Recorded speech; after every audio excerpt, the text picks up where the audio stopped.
Hello बच्चा party. ये जे main 2026 का क्वेश्चन देखो। लेंस सिल्वरिंग ऑफ लेंस का क्वेश्चन है। एक थिन बाइकॉन्वेक्स लेंस है, is prepared from the glass. Glass का रिफ्रैक्टिव इंडेक्स 1.5 दिया हुआ है। Both curve surface of which have equal radii up to 20 centimetre each. Left side surface of the lens is silvered from outside to make it reflecting.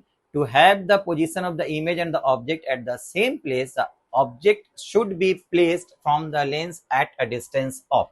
तो बच्चा, जैसे ही हम लोग एक इक्वी कॉन्वेक्स लेंस का या बाई कॉन्वेक्स लेंस का एक सरफेस को सिल्वरिंग कर देते हैं और उसका जो फोकल लेंथ होगा, सिल्वरिंग करने के बाद वो लेंस जो रहेगा will start behaving like a converging lens. तो कन्वर्जिंग लेंस या कॉन्वेक्स लेंस को जब भी हम लोग कन्वर्जिंग लेंस को सिल्वरिंग करेंगे तो याद रखना वो एक कन्वर्जिंग मिरर की तरह बिहेव करने लगेगा, कनकेव मिरर की तरह बिहेव करने लगेगा। और उस मिरर का जो फोकल लेंथ हो जाता है, दैट फोकल लेंथ, अगर म्यू का वैल्यू दिया हुआ है 1.5, तो याद रखना सिल्वरिंग के बाद उसका फोकल लेंथ जो होगा मिरर का वो r/4 हो जाता है। ठीक है। एक्चुअली इसका फॉर्मूला होता है तुम्हारा r डिवाइडेड बाई 2 इंटू 2μ-1।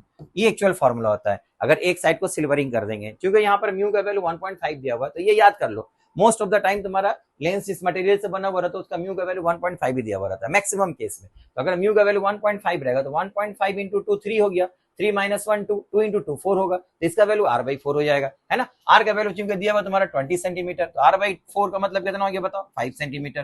तो फोकल लेंथ मिरर का 5 सेंटीमीटर हो गया। क्योंकि ये कन्वर्जिंग मिरर हो गया है, और कन्वर्जिंग मिरर के लिए बोलो कौन सा पोजीशन है जहां पर ऑब्जेक्ट रखेंगे तो ऑब्जेक्ट और इमेज एक ही जगह पर बनेगा, that is the centre of curvature. And centre of curvature का डिस्टेंस जो होता है वो फोकल लेंथ का डबल होता है। तो your correct answer will be equal to 10 centimetre. 5 का डबल 10 सेंटीमीटर होगा। This is your correct answer.